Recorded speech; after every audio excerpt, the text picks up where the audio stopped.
السلام عليكم ورحمة الله تعالى وبركاته መላው የእስልምና ተከታዮች በሙሉ እንደምትመለከቱት በዛሂዱ ሐሪማ ላይ የመስጊድ ማስፋፊያ ቦታ ላይ እንገኛለን።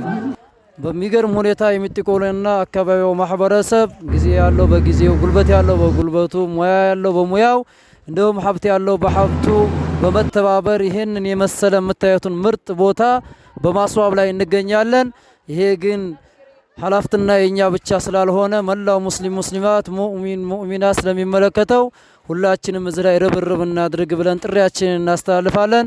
ነቢያችን አለይሂ ሰላቱ ወሰላም በሐዲሳቸው እንዳሉ መን በና በይተን ይዕበዱላህ ፊሂ በነላሁ ለሁ በይተን ፊል ጀነቲ ሚን ዱሪን ወያቁቲን አው ከማ ቃለ አለይሂ ሰላቱ ወሰላም። እኛ ውዱ ነቢያችን አለይሂ ሰላቱ ወሰላም በሐዲሳቸው ምን አሉ? በምድር ላይ እኮ ያለ አላህን ተባረከ ወተዓላ የሚገዙበት የሆነን ቤት እኮ የገነባ ሰው አላህ ተባረከ ወተዓላ በጀነት በማይጠፋው አገር እኮ በዛ እኮ ከዱርና ከያቁት የሆነን ቤት እኮ በጀነት ላይ ይገነበለታል አሉ ነቢያችን አለይሂ ሰላቱ ወሰላም። ስለዚህ ወንድሞቼና እህቶቼ ተባብረን ይሄንን ሐሪማ እንግዲህ እናስፋ። እንግዲህ ገንዘብ ያለን በገንዘባችን፣ እውቀት ያለን በእውቀታችን መላው ዓለም ሙስሊማት ይህ ሐላፍትና ሁላችንም ስለሚመለከተን ሁላችንም እንግዲህ ከላይ ባዮ ላይ ይለቀላቸዋል አካውንቱ። በዛ የቻለውን ያክል አኸራችንን እንግዛ። ይቺ ዱንያ ማለት ትንሽ ጊዜ ናት፣ አጭር ጊዜ ዱንያ ሐያት። ስለዚህ እዚህ ዱንያ ላይ የመጣንበትም ዓላማ ምንድነው? አለዚ ኸለቀል መውተ ወልሐያተ ሊየብሉወኩም አዩኩም አሕሰኑ ዐመላ አላህ ተባረከ ወተዓላ።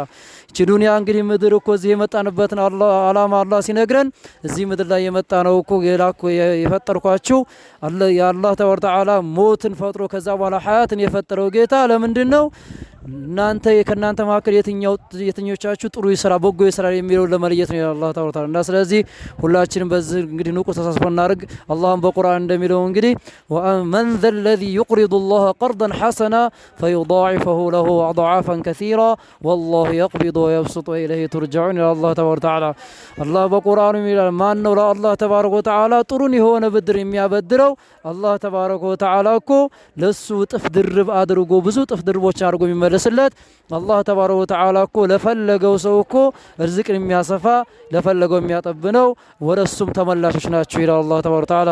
አላህ ተባረከ ወተዓላ እንግዲህ ይሄንን እዚህ ኸይር ስራ ላይ ከሚሳተፉ ሰዎች አላህ ያድርገን። ተሳትፈውም ደግሞ አላህ ከተቀበላቸው ሰዎች አላህ ያድርገን። ባረከላሁ ለኩም ወአሕሰነ ኢለይኩም። ኑ ተባብረን መስጊዳችን ሐሪማችን እናስፋ ብለን ጥሪያችን እናቀርባለን። ወሰላሙ አለይኩም ወራህመቱላሂ ተዓላ ወበረካቱሁ።